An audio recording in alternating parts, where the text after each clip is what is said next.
आणि दिवसभरातली 7वी महत्त्वाची बातमी। आणि आता जी बातमी तुम्ही पाहणार आहात ती आहे गोपीचंद पडळकरांना सतावत असलेल्या एका प्रश्नाची। राज्यातील ज्येष्ठ नेते शरदचंद्र पवार यांची यंदाची राज्यसभेची खासदारकीची मुदत ही 2026 मध्ये संपणार आहे आणि त्यावरून आता गोपीचंद पडळकरांनी पवारांवरच निशाणा साधलाय।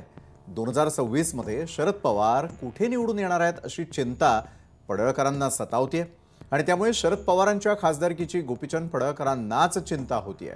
पण ही चिंता व्यक्त करत असताना त्यांनी शरद पवारांना एक खोचट प्रश्नही विचारलाय। 10 आमदारांवरती राज्यसभा जिंकता येत नाही, तुतारीवाले आमदार सातत्यानं भाजपच्या संपर्कात असतात आणि भेटीगाठी करत असल्याचा टोला पडळकरांनी लगावलाय। तर महाविकास आघाडीकडे इतर मतं आहेत त्याची आठवण करून दिल्यावर मात्र त्यातूनही पवार निवडून येत नाहीत, त्यामुळे मला त्यांची काळजी वाटते असा टोला त्यांनी लगावलाय।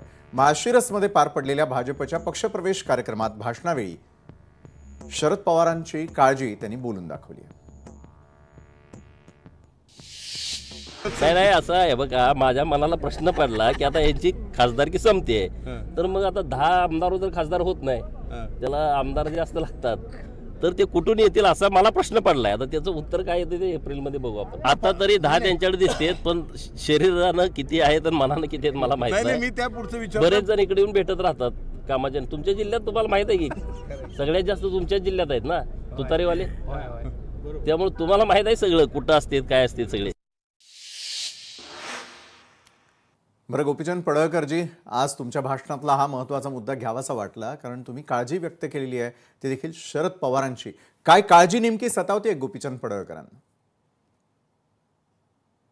बघा, विषय असा आहे, गेली अनेक वर्ष शरदचंद्रजी पवार राज्यसभेवरती किंवा 2-3 वेळा ते लोकसभेवरती दिल्लीला निवडून गेलेले आहेत आणि आता परिस्थिती महाराष्ट्राची अशी आहे की 2026च्या एप्रिलमध्ये 7 खासदार निवृत्त होत आहेत। माननीय धैर्यशील पाटील, माननीय मंत्री महोदय रामदासजी आठवले साहेब, माननीय शरदचंद्रजी पवार, फौजिया खान, नंतर उबाटाच्या प्रियांका चतुर्वेदी आहेत, बरं, काँग्रेसच्या रजनी पाटील आहेत, भाजपाचे माननीय भागवतजी कराड आहेत। 7 एक नावं आहेत। आता परिस्थिती अशी आहे की शरदचंद्र पवार गटाचे 10 आमदार निवडून आलेले आहेत, उबाटाचे 20 आमदार निवडून आलेले आहेत आणि काँग्रेसचे 16 आमदार निवडून आलेले आहेत। एकूण 46 आमदार हे आता या महाविकास आघाडीचे आहेत। आता त्यापैकी भारतीय जनता पार्टीच्या आणि शिवसेनेच्या संपर्कात किती आहेत, मीडियामध्ये सातत्यानं बातम्या येत राहतात। तर हे इतके वर्ष महाराष्ट्राचं राजकारण हे करतायत आणि त्यांचे जवळचे काही संपादक मित्र आहेत जे त्यांचे हितचिंतक आहेत, सहयोगी घोषित असतील, ते सातत्यानं हे देशाचे नेतृत्व करतायत, हे महाराष्ट्राचे मोठे नेते आहेत, पण तशी वास्तवात परिस्थिती नाही। आणि म्हणून मला प्रश्न असा पडला की आता हे 10 आमदार यांचे आहेत, उबाटाचे 20 आहेत आणि 16 आमदार काँग्रेसचे आहेत आणि यांच्या रिक्त जागा होत आहेत 4। म्हणजे माननीय शरदचंद्रजी पवार, फौजिया खान, प्रियांका चतुर्वेदी आणि रजनीताई पाटील, 4 खासदार यांचे रिटायर होत आहेत आणि यांच्या सर्वांची बेरीज केल्याच्या नंतर 1 खासदार निवडून जाऊ शकतो। 7 खासदार जर रिक्त झाले, 7 खासदारांची निवडणूक लागली तर 288 भागिले 7 अधिक 1 आणि नंतर +1 म्हणजे जवळपास हा रेशो 37 पर्यंत जातोय।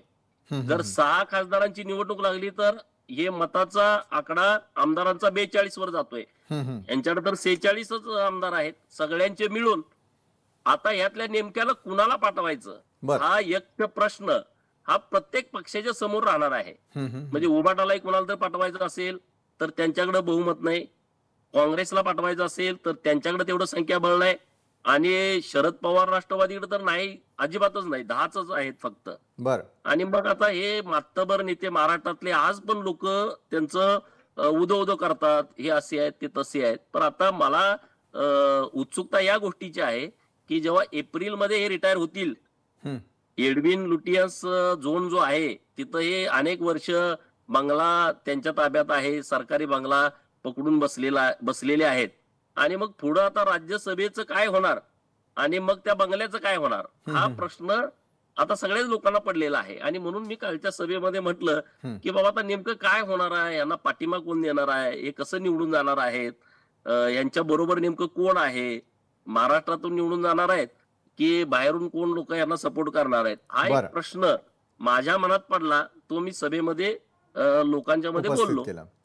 बरं गोपीचंद पडळकरजी, आणखी उत्सुकता आहे मला तुमचं आणखी एक मत जाणून घेण्याची. तुम्ही स्वतः म्हणालेला होतात की शरद पवारांच्या राष्ट्रवादीचे असलेले म्हणजेच तुतारीवाले जे आहेत ते तुमच्या संपर्कात आहेत, म्हणजे भाजपच्या संपर्कात नाही, आहेत. माझ्या कुणाकुणाची नाव आहेत?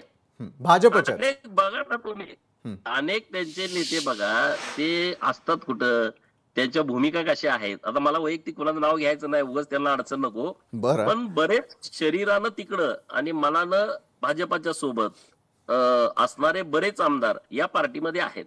आणि त्यामुळं मी अशा पद्धतीचं वक्तव्य कालच्या सभेमध्ये केलंय. बरोबर आहे. राष्ट्रवादी देखील तपास करेलच की शरीरानं तिकडे आणि मनानं इकडे असलेले नेमके कोण आहेत.